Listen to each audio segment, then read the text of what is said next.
Bostrom Ministries.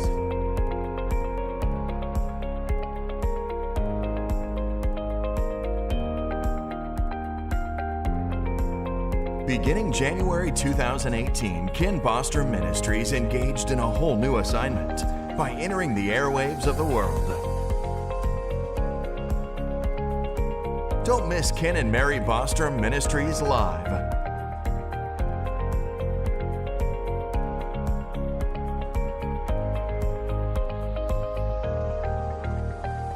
Bostrom Ministries.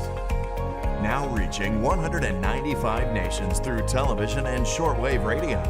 We have been given a mandate to reach the lost, teach the found, and preach the Word by changing lives with the Word of God to become united in His purpose. Bostrom Ministries.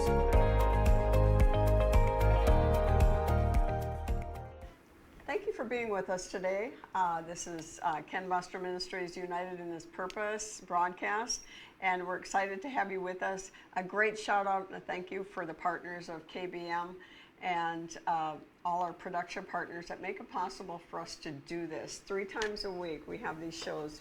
I'm excited about the guest today. This is Joshua Waller of Hayabel.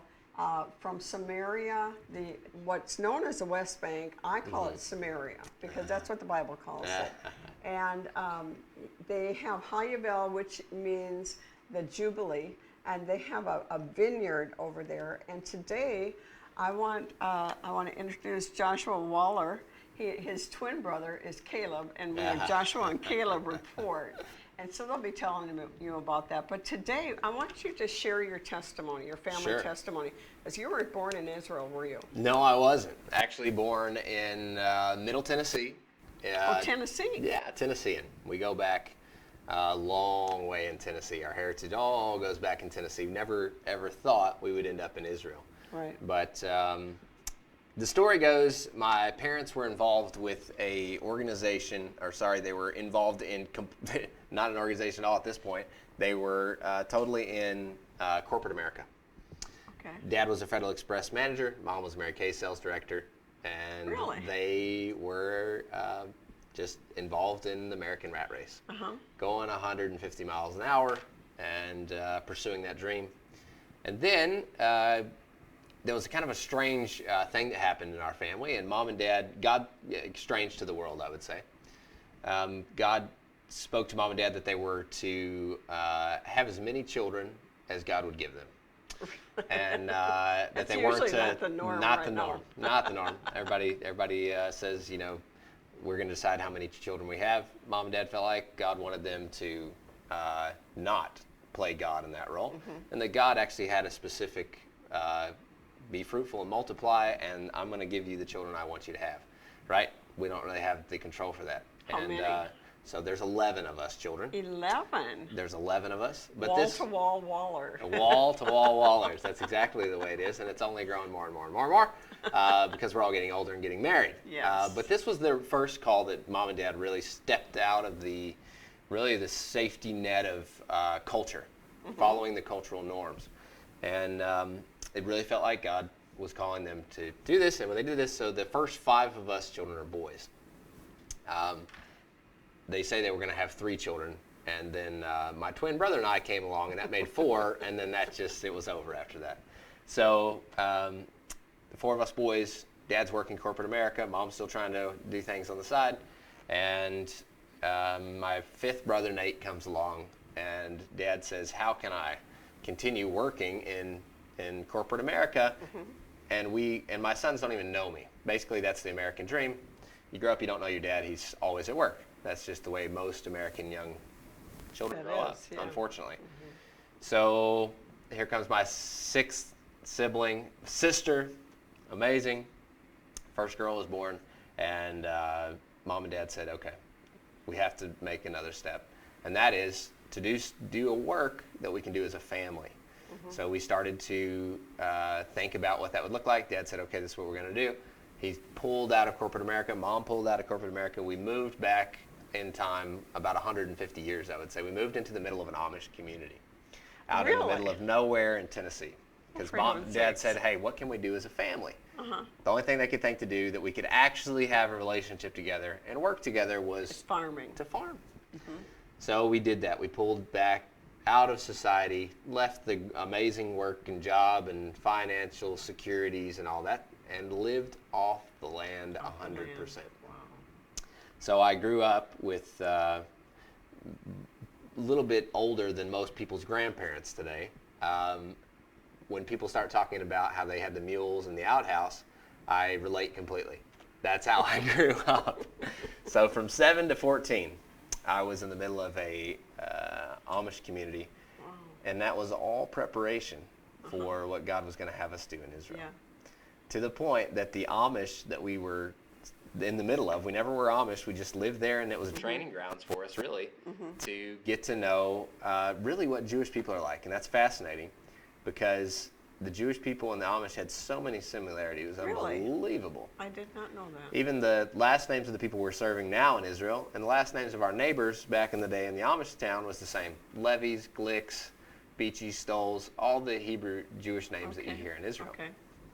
Not only with the similar names, but they also have a separatist culture, speaking a different language than we knew at the time. So God was complete preparation for what God was going to have us do in Israel. So we lived, that's the testimony, pulled out of corporate America, pulled out of all of the craziness of that, and God pulled us together to be a family. And I thank God that He allowed me to have a dad that I could actually grow up knowing and having a relationship Know your with. dad. At 7 years old, it made all the difference in the world in my life. That most people don't have that opportunity to truly know and work with their dad on a daily basis, growing and maturing and having that relationship that just is such an honor, really, that to have that. And I'm so grateful for the life just changes that mom and dad made on our behalf. Yeah. Most of the parents nowadays, they're pouring themselves into the world. Yeah. Or into an Yeah. industry, and their children, Uh-huh. they don't have that. Right. Yeah. And What a blessing you had. Thank God. Yeah. Most people don't have the priorities that my parents had. Yeah. That God has given you these children to train up and to go out and affect the next generation. So mom and dad, I was raised that was going to be our, we were going to be the ones that were going to lead the next generation in godliness. And we had a calling on our lives to do that. And mom and dad were serious about that training. Yeah. Mom homeschooled every single one of us all the way from the beginning, and So you never went to public school? Never went to public school. Very much so. I had tons of friends because Tennessee. I mean, there was even counties in Tennessee that had to close their school down because there was so many people that were homeschooling. So homeschooling got very popular in Tennessee and in the areas. But so that was how we were raised. Lots of friends, lots of people that we were associated with, that we fellowshipped with, that we grew together. And it wasn't until 7 years of Amish training in farming. The other thing was Dad was no farmer. He's a businessman. Yeah. And he had no training in farming, so he jumped off the cliff big time just to go and do something with us. And we learned. Dad became known as Tommy Tomato in the area because we dove headlong into tomatoes were our crop. We sold organic, farm to market. That was the deal. We helped all of our Amish neighbors get their produce to market. We almost a ministry within the Amish of trying to sell their products and doing this. So that was all this training before Israel was ever on the radar. I would say on the radar. We still had a Israeli flag over our piano with a menorah sitting on top of it all throughout this time. God had put it in our hearts a love for Israel from the very, very beginning. Like we had always. Was that because you were of the Amish community or before that? Way before that. Way before that. So in the Amish, they knew nothing about Israel heart. really. Yeah, totally. And we never were Amish again. It was we it's just one of those things moved. that God put into your parents' heart when they were knit in their mother's womb. That's exactly right. Yeah. And mom and dad, Dad was raised Southern Baptist, and Dad grew up with a love for Israel. Mom grew up Methodist, and She also had some sort of Israel understanding as she grew up. And then after they were married, they definitely kept that Israel flame alive in our family, that Israel was important, that we should keep an eye on Israel, what's God doing there. It should definitely be on the radar of what's happening. And it wasn't until 2004 that we really begin to think about, maybe we shouldn't just be the flag-waving supporter of Israel, but maybe we should have an active part in what God is doing in Israel. Not looking at it like we're in the bleachers, but actually jump down in the field and get playing. And that was the calling that God put on my father, Tommy's heart, when I was 14. So now, to speed up, I'm 28, and so half of my life has been ministering in Israel now. Back and forth to Israel. You're 28 years old now. Just 28 now. Yeah. Yes. What a fun life. Oh, you just have always known Jesus? Or, I mean, did you remember making a public, a real commitment? So because when a lot of people grow up in a Christian family and they never know Jesus. Right, yeah. So we're a very strong Christian family. And always knew that, even though you're a good person, doesn't mean that you're just, you have to make a public declaration of your faith. And I remember on the farm, believe it or not, my twin brother and I, we made that public declaration together. And it started with him, my twin Caleb. He was out milking the cow with my brother Braden. And they were out milking the cow together. And they were, when you're milking a cow, most people in this generation never experience this. No. But when you're milking a cow together, you have lots of great conversations. All of us sing. So whenever you're, milking the cow is always a great time because you're stuck right on a chair and you're milking into the pail, right? Yeah. So you're stuck there for about 10 or 15 minutes, right? So you're going to be singing or talking or, writing a song together, whatever it would be, every morning and night. So this night when Caleb and I were 13, he got to talking to Braden, my oldest brother, about we grew up knowing that this was something that we were going to do. We knew that Jesus was the Messiah, and a public recognition of this would happen. Knew about him. Yeah. Knew that needed to be a public thing. It just didn't need to be in our hearts. It was certainly in our hearts already. And so he told my brother Braden. He said, "I'm ready to dive in. I'm ready to dive in." And he said, "Well, hold on, because I know Mom was up at the house. Said Mom would rather have the honors of doing this." So Caleb ran up to the house. He was all excited, and so Mom led him to the Lord right there. And God had put it in my heart, pondering the same things, like, God, when are you going to allow me an opportunity to publicly recognize this? And just the same night, I said, "Wow, no, I'm in. This is it." So both of us came to the Lord and confessed faith that yes, this is the life. We were 13. 13. Yeah. Wonderful age. Yeah. You never knew all those things that people get delivered from, and drugs and I didn't even know what they crime. were. Yeah. You had no idea. Well, living out in the Amish community, you just don't have those kind of things. Life is very pure. Yeah. Out in those simple and just pure life of living in a farming community where there's a lot of just healthy things. Healthy families, healthy structure. You don't have all of the the secular distractions that are really pulling, the TVs, the Game Boys and all no that. No TV in the Amish community. No TV, no electricity. No electricity. Nothing.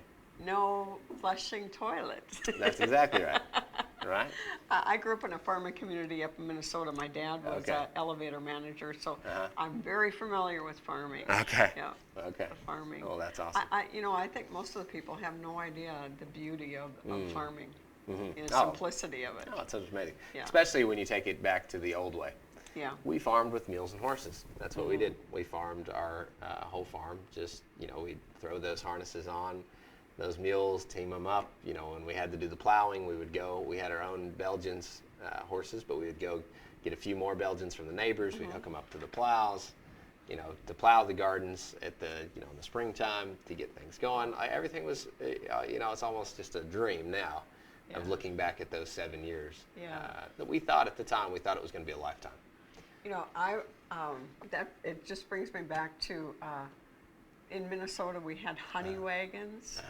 Do you know what that is? No. That's when in the wintertime you have all the cows and everything are in the barn, Okay. and so you have all that manure. Oh, yeah. And then you go to the spring of the year, then you get all that manure, put it in the big wagon, Okay. and you go out and spread it in the yard, Oh, right, yeah. No, we out would do in the we fields. would do that, yeah.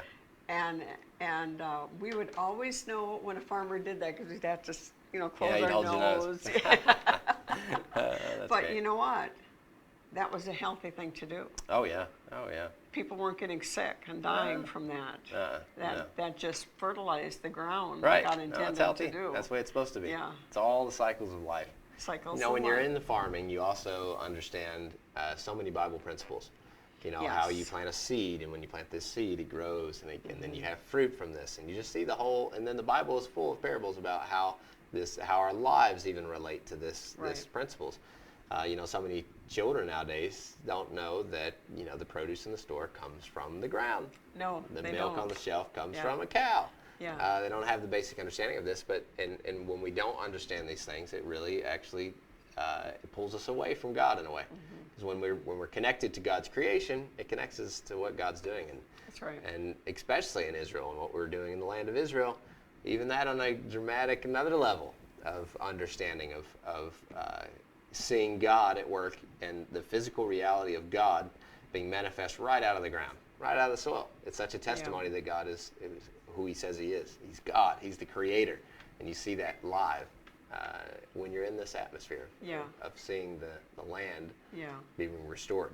Well, when Jesus was teaching, if He was teaching to farmers, He'd talk about the seeds. That's exactly If right. if he was preaching to fishermen, he'd talk about the fish. You right, know? right. And right. so, you learn from the nature. So after 7 years in the Amish community, they got a call to Israel? That's right. So after 7 years there, my father went to Israel, was invited to go to Israel, definitely in his heart, went with a few friends, and when he landed in Israel, one of the very first things he did was he went up to the Mount of Blessing. Very first, he got to land at the airport and then drove out to Samaria, to the West Bank, Samaria, in the Bible. And Now, some people may not understand what a Mount of Blessing is. yes, so the Mount of Blessing is the location where Joshua says, "As for me and my house, we will serve the Lord."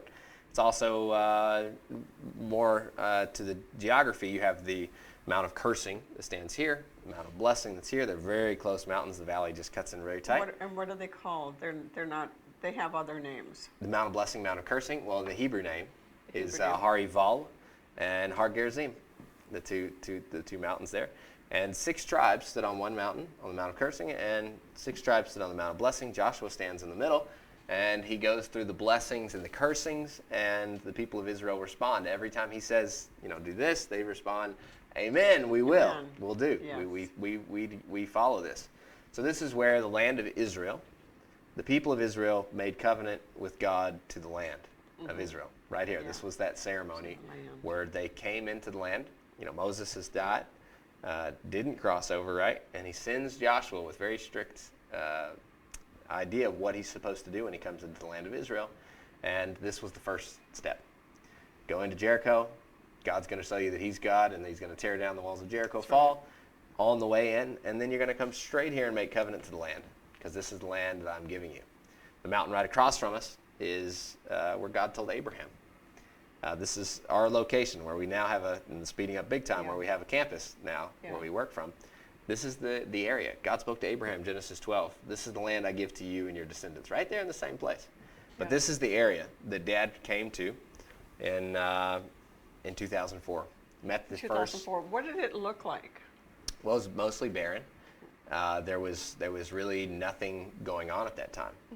2,000 years of desolation had pulled into just this final kind of, because 1967 is when Israel came back into the Judea and Samaria region. That was the huge battle there, the miracle. The miracle of 1967 was massive. They were attacked, and Israel fought back, and then God opened up all this land to them. They walked into it, and it took a while. for Israel to come back into those areas. There are early pioneers that stepped out into these areas to begin to cultivate, begin to establish communities in these areas. So this was one of the very first communities that was established inside of that area. And he, this farmer, the very first person that my father met when he went to Israel, he told Dad, he said, when I was growing up, he says I was a beach boy down in Tel Aviv, and he said, I didn't know, he said when I was reading my Bible, he said I always read how that God told the prophet Jeremiah that you should get plant vines on the mountains of Samaria. And he said I grew up knowing that was going to be me. He said, because I would look up into these mountains, and I would know that Jeremiah said that about the mountains of Israel, that after 2,000 years of desolation, destruction, the whole thing, that he would come and there would be vines again on these mountains, and they would be greened again. So this gentleman was telling my father this, and Dad just said, do you need any help? Because Dad recognized this is a move of God that's happening. This is a massive move of God that's happening here. So God wasn't speaking to your dad; He was agreeing with the other man's vision. With the Jewish man that he just met, yeah. Wow. And he was agreeing with Jeremiah, the prophet. Yeah. 37-something 100-year-old prophecy. Right. And Dad said, what verse is that, may I ask? Jeremiah 31:5. 31:5. Yep, Jeremiah 31:5. You shall yet plant vines on the mountains of Samaria. And it looked impossible. Oh yeah, I mean the story of the vineyards is unbelievable. Yeah. All the professionals says You're this definitely wasn't going to happen. Watch that. Yeah. When we talk about the vineyard. We're going to talk about vines. We're going to show that in the next program. Yes. But okay, go ahead. Yeah. How your dad? So Dad said, what can we do to help? And he went to another prophecy. And he says, well, the Bible talks about that too. He says in Isaiah 61:5, he says that strangers, those from the nations, will come and be your plowmen and your vine dressers. And Dad said, strangers, that's Gentiles. Those from the nations, yeah. They're going to come and be your plowmen and your vine dressers. And Dad, at that moment, realized that we had a part to play in Israel. Because before, we had always looked at it as we were in the stadium watching the game, right? Right. Now, all of a sudden, he realized that that's not the way it was supposed to be. You're in the game. We're supposed to be in the game. That the nations have a part to play in Israel. Yeah. And when Dad realized that, he came back home, just extremely fired up, knowing that God had like a huge calling and almost a burden to go and to see the mountains of Israel come back to life again. That the time of destruction was over, and that now it was time to begin to awaken the hearts of people to come back and help Israel restore the land. A land that had not been touched for 2,000 years, desolate land. So he came back, and all of us brothers were waiting for the report, back on the farm.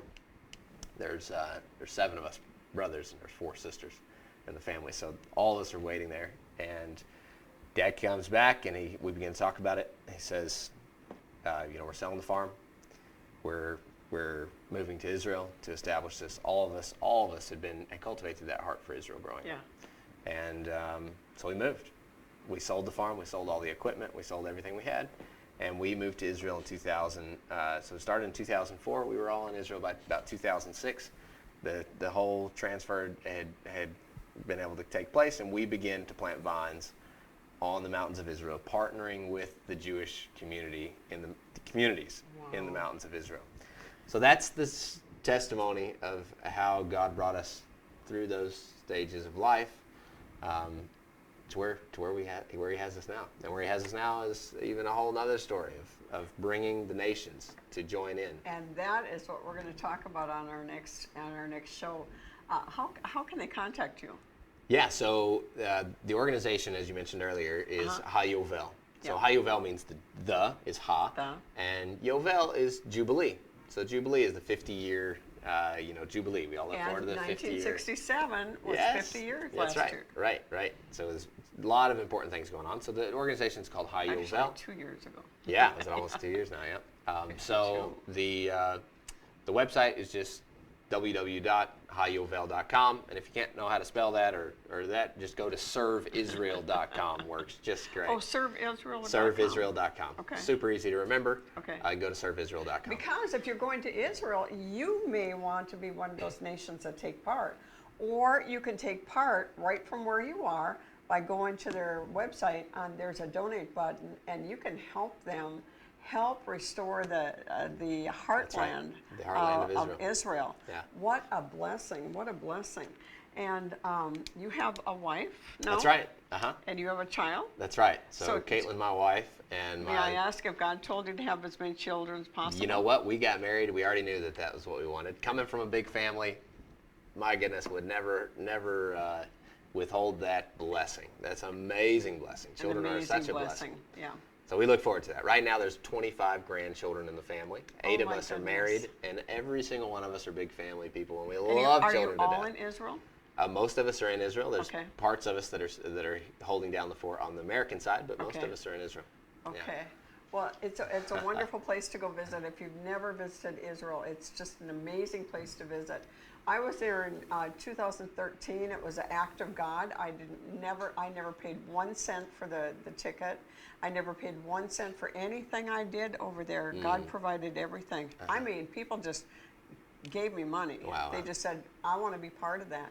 And you may want to be part in going to Israel. There is nothing like it. And especially when you can go into the heartland and actually go and help them pick grapes. Yeah. Or do the Plants or pruning, yeah. planting. There's a lot to do, and it's just a wonderful time. We invite you to the next show. He's going to be sharing about the ministry itself. But the third show, which is going to air on Friday night,